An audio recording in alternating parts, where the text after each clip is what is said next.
What? What the hell? Where am I? What is this place? A man's voice rang out from my left. Oh, the big guy is awake. I've been sitting here in the dark for about half an hour now. You're sleeping like the dead, said another guy in a white cap. He was chained to the pipe, as were all the other participants in this meeting. Did someone kidnap us? The blonde-haired girl tried to free herself from the bonds, but she was stopped by another young woman, about 25 years old, with dark hair. Stop panicking. You won't get out that way. You'll only hurt your wrists. The nervous blonde seemed to calm down and then fell silent. Yes, seriously. Stop talking. You give me a headache. Look at that couple over there. They were dragged to no one knows where and chained up. But they didn't even have time to utter a peep. It's probably not their first experiment, right? The guy in the cap nodded towards me and the girl sitting to my right. We were the only ones who hadn't said a word since the lights went on, obviously still in shock. Let me clarify something. We were a group of complete strangers trapped in a closed room measuring about 5 by 5 meters.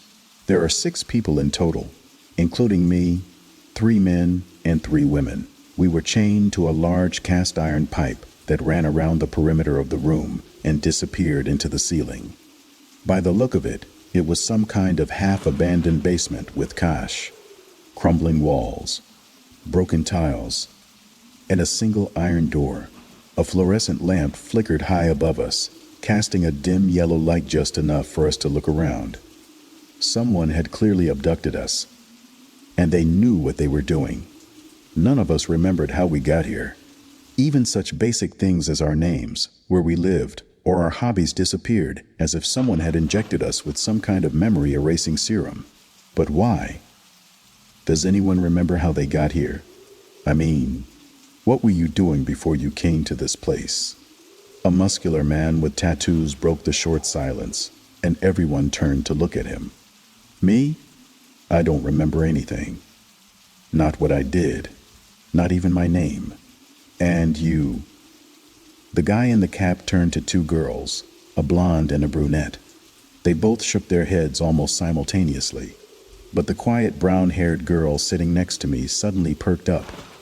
I saw a bright light, something like a flash. It flashed in my eyes. Then darkness. That's all I remember. After she spoke, she looked at me for some reason, and for the first time, I could see her face-long eyelashes, green eyes, full lips. She was beautiful. But now wasn't the right time or place to flirt. I just turned away from her. Just look, she's talking. What a surprise. You must be the local clown, right? You certainly laugh a lot for someone who's been kidnapped. Don't you think that's too much? I snapped, tired of the joker's behavior. Oh, Romeo has finally spoken. Are you 2 a couple or what? You make a cute couple. Guys, stop joking. We need to figure out how to get out of here. Try to free your hands. Maybe. Weird, right? I saw a bright light shining right in my eyes, like a flash. And then darkness. That's all I remember. After she finished speaking, the girl suddenly looked at me. For the first time, I could clearly see her face-long lashes, green eyes, full lips. She was charming, but this was hardly the time for introductions. I just turned away. Well, she can talk after all. What a surprise. And you're the local clown, huh? Laughing way too much for someone who's been kidnapped, don't you think?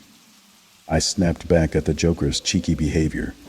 Oh, now Romeo has a voice. You 2 a couple by any chance? You seem to fit together. Guys, stop the nonsense. We need to think about escaping. Try to free your hands. Maybe before the man could finish, a grating creak sounded from the ceiling. It was a small speaker mounted in the upper corner of the room. Soon, a chilling voice echoed through it, instantly silencing us all. Greetings, dear guests. You probably think you ended up here by accident, but believe me, you didn't. Fate brought you here, and you will remember why soon enough. Not everyone will escape. Much depends on you. I wish you good luck. May you pass all the trials with dignity. As the voice faded, the iron door that had been annoying me all this time suddenly swung open, revealing a long corridor. It was lit by the same flickering lamps, and along the walls ran cast iron pipes like someone copied our room and stretched it for dozens of meters. We didn't sit in silence for long. The local joker spoke again, this time with purpose. So the door is open.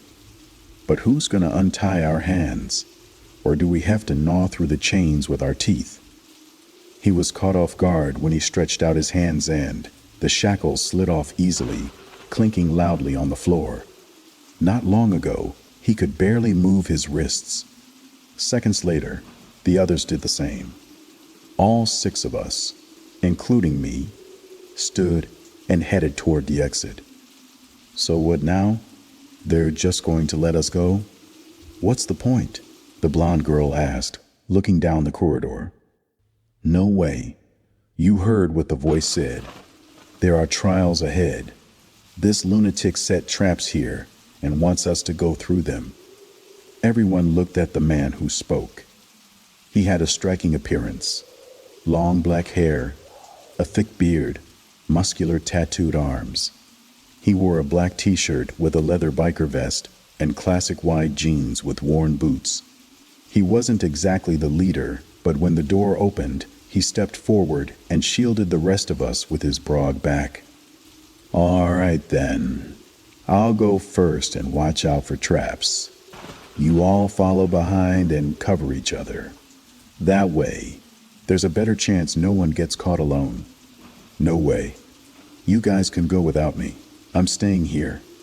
At least it's so the guy in the cap didn't finish. The light suddenly went out in our room.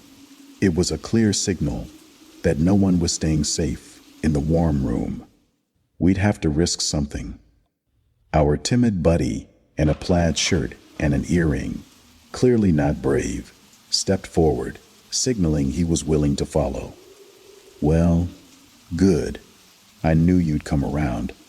Let's go, guys. No time to waste. We slowly moved through the dim corridors, stopping occasionally to listen. Apart from the humming lamps, it was eerily silent. It felt like we'd been dragged into a bunker where everything looked exactly the same walls, same pipes, and the number 2319 repeated on the walls.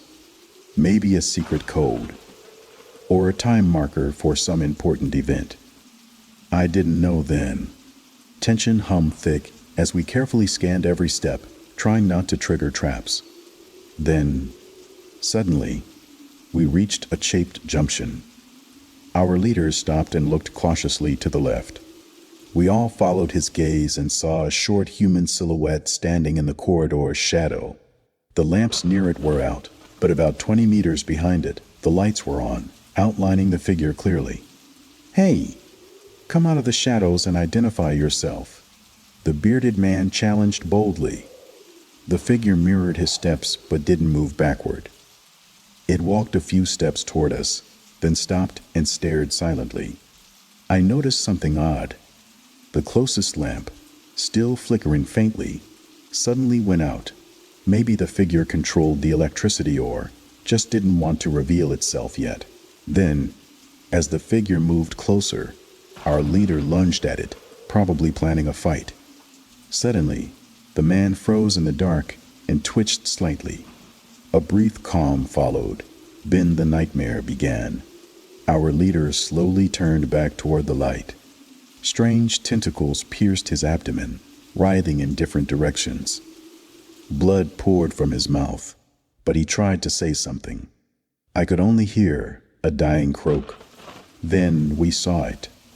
The creature in the shadows stepped into the light. It wasn't human, more like a half-decayed corpse, with tentacles and an extra pair of human arms sprouting from its back. Its skin was missing inside out. It was clearly not alive, But I didn't believe in aliens or demons either. What the hell was that? This question stayed with me as our group, now 5 strong, watched in horror. The worst moment was when a tentacle suddenly pierced the back of one guy's head and came out his face.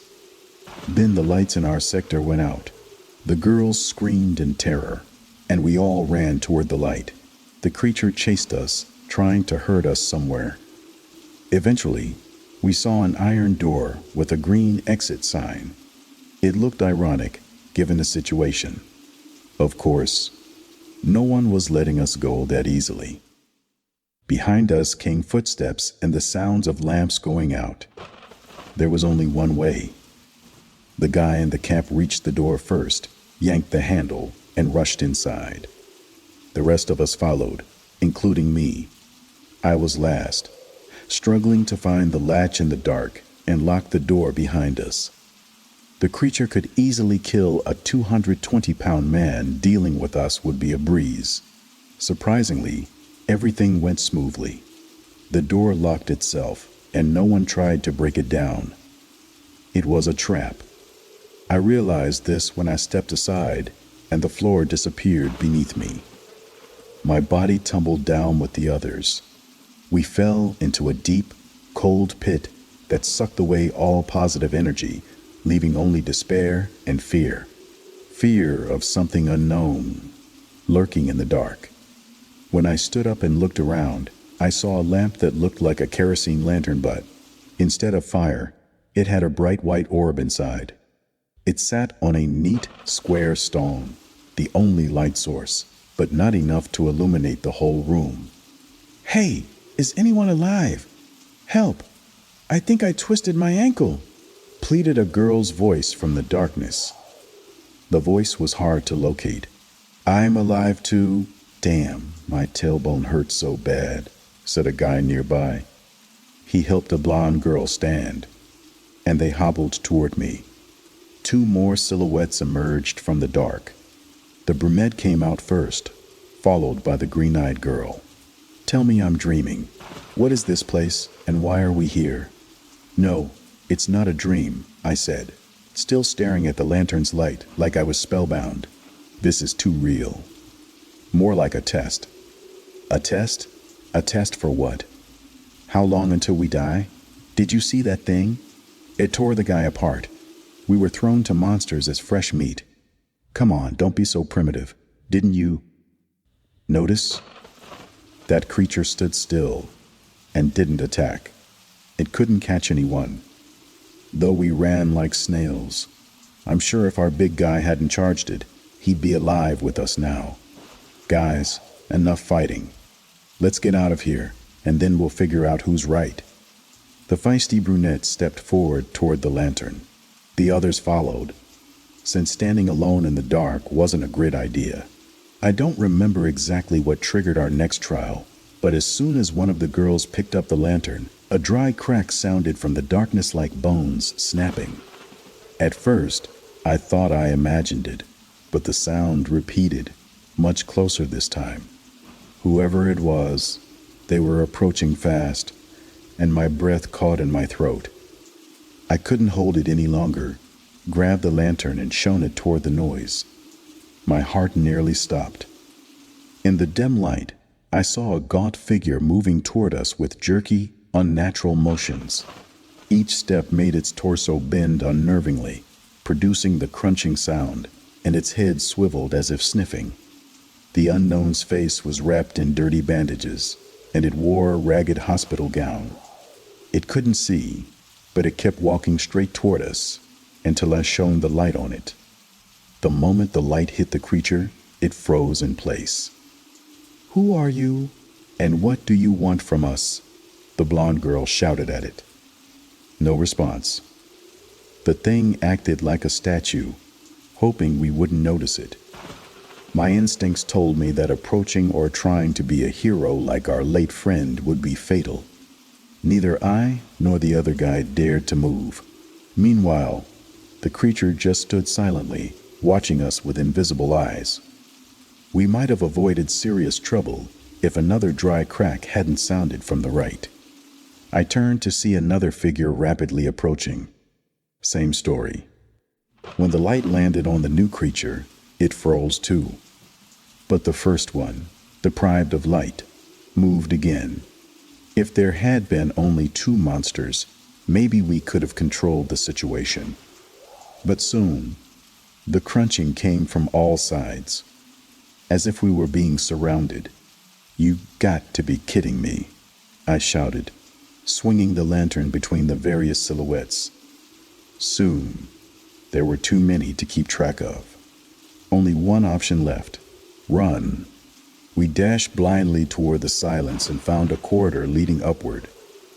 But there was a problem. The girl with the twisted ankle couldn't move on her own. The guy in the cap carried her first, then cradled her in his arms to keep up. Then fate intervened. The darkness was total. The lantern's light wasn't enough to see the road. At some point, the guy didn't see a rock and tripped, falling with the blonde girl. They were last, so I didn't notice immediately. When I looked back again, it was too late. The guy barely got up and crawled aside, but the girls were dragged away by the horde. Their screams abruptly stopped. The narrow corridor made it easier to fight the creatures. I grabbed one monster by the collar and pushed him toward the others, then backed up slowly, acting as a shield for the group. We moved mostly by feel, but eventually reached an old elevator in a cage shaft with sliding grates instead of doors. The light was on inside, so my flashlight wasn't needed. I didn't see what happened inside the monsters. Just stood there, frozen, watching me, waiting for me to drop the lantern. "Damn, how does this thing open?" A woman's voice came behind me. "Step back, I'll try." The guy tried to ram the grates, but failed. A mechanical code lock blocked the way. No key, right? Digital code with 10 buttons, 0 to 9. Any ideas? N. We're screwed. We don't even remember our names, let alone codes. Well, maybe it's an important date, but the numbers vary a lot. It's like finding a needle in a haystack. Wait, I think I know. The number 2318 was on almost every corner upstairs. Could be the password. Sharp eyes, you've heard. God. Let's try. He bent down and began entering the code. We were overjoyed, thinking we'd finally escaped the cursed underground. But no, I'm taking back my words. That's not right. I don't remember the last two digits well. Try 2316. After the wrong code, the lantern in my hands flickered and dimmed like a punishment. After a second wrong guess, I strained hard. The bandaged creatures began moving, turning heads and fingers, thawing out. Missed again. Try harder and remember the damn numbers. Think. What was it? 2317. The lamp went out for a second. The monsters surged forward. Fortunately, the light came back and stopped them. No more mistakes. I remember. 2319. Yes! 2319. At last, the lock clicked open. The elevator doors swung wide, and we got inside. The monsters vanished into the darkness, as if they'd never been there. This trial was over, but another, probably the hardest, awaited us. It would reveal our true nature, who could remain human under pressure, and who would kill to save themselves. Inside the elevator, we pressed the only button on the panel. The cabin slowly moved upward. I had a bad feeling, but tried to hide my nerves, so the others wouldn't see me as weak. "Hey, I think I remember my name," I said. "I'm Nick Leonov, born 97. The guy finally took off his white cap. He hadn't touched it since I saw him in the room. "Yeah, I remember too. My name's Ashley. But I'm not telling my age. Let's keep it a secret." The red-haired girl smiled for the first time since we woke up. "And I'm Anna. Nice to meet you, said the brunette, touching my shoulder lightly. Suddenly, a familiar scene flashed in my mind. A woman's voice calling my name, actually shouting it. I was driving a car, rain pattered on the windows, then a bright flash and the memory stopped. Ethan. That's my name, I thought. Ethan, why so gloomy? Forgot you owe someone money? No, just some weird flash from before. Forget it. Once we get out of this hole, it'll all become clear. We're almost family now. Too bad the blonde didn't make it. She was a beautiful girl. After Nick spoke, a pause fell over us. We silently recalled what we'd been through to end up here. Why was all this invented? Why expose us to danger? What had we done to deserve this? The elevator reached a floor with a single room, like a bathroom in an abandoned psychiatric hospital. White tile walls, urinals, sinks with mirrors. No one had been here for a long time. Mold and dampness filled the air. What struck me most were the toilets, sinks, and a bathtub alone in the corner. They were filthy, rusted, like a horror movie set. If you cleaned here, no monsters would be needed. When we entered, the elevator doors closed and went down again. From the ceiling came the familiar loudspeaker voice. Congratulations, you've reached the final stage. This trial will be somewhat unfair. Of all of you, only 2 can leave. Who survives is up to you. Don't hesitate. You have 10 minutes. One more thing. Whoever looks into the left sink first doubles their chance of survival. May the strongest win. I felt panic grip me. I looked around at the others and saw the same fear. They didn't want to believe it, but knew there was little choice. A clock on the wall showed 11:09 p.m. We had only 10 minutes to decide who would live. Guys, no foolishness. This is pure provocation. I hope you understand that. My words made everyone look away from the clock and stare at each other. How do you know? What if he's right? You saw how easily they kill. Those mutants were once people. What do you want? For us to kill each other? Are you crazy? Ashley supported me. Why not? Only 2 can leave. We're not barbarians. The guys stared at me like a predator, seeing not a man but a rival. I tried to reason with him, but it was too late. Who are the 2? Yourself and yourself? No, I'm with him, Anna said, standing closest to the sink. I remembered Nick. We were in the car together with Chloe, the blonde. She was my friend. Was. Yeah, I remember her too. But I don't recall you 2. Didn't you drag us here by accident? The guy suddenly pushed me against the wall. Anna ran to the sink and pulled out a silver revolver. Ashley was frozen, clearly shocked. Who else but them? Look, they even have matching rings. It hit me. I looked at Ashley's right hand and she looked at me. We smiled, despite being under the gun. She was my wife. That was her voice in the memory. We were in the car, rain outside, then a flash. Then the first shot. Blood spurted from Ashley's temple, staining the white tile. Her lifeless body fell. I can't describe the pain seeing someone you love killed right before your eyes. I barely turned my head before a second shot hit me in the forehead. I lay on the floor in my own blood. No, I wasn't dead. My brain worked, but my body wouldn't obey. I was playing dead, like my wife. We lay there, staring at each other. While the 2 scumbags smiled happy, they tricked the system. They were the first to grab the gun and kill competitors. I almost pitied them for a moment. They dropped the revolver and waited for rescue. Then light seeped from the filthy bathtub. Red, like hellfire.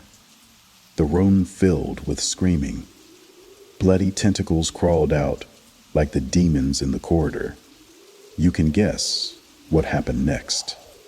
Mick and Anna didn't realize what happened before the tentacles grabbed their necks and pulled them into the tub. After that, everything was a blur. I saw a white veil, then a flash. I woke up in a hospital, bandaged and broken. On April 15th at 11:19 p.m., a serious accident happened. It was a rainy night. Few cars were on the road. My wife and I were returning home after a late movie when a gray BMW came toward us. The driver was Trumpnik Leonov, born 97. He died in the hospital without waking from coma. He had 2 girls in the car. Anna Bolger, 25, sitting in front, also died. Only one blonde girl survived, buckled in the back seat. My wife and I miraculously survived, though our car was totaled. A biker was hurt too.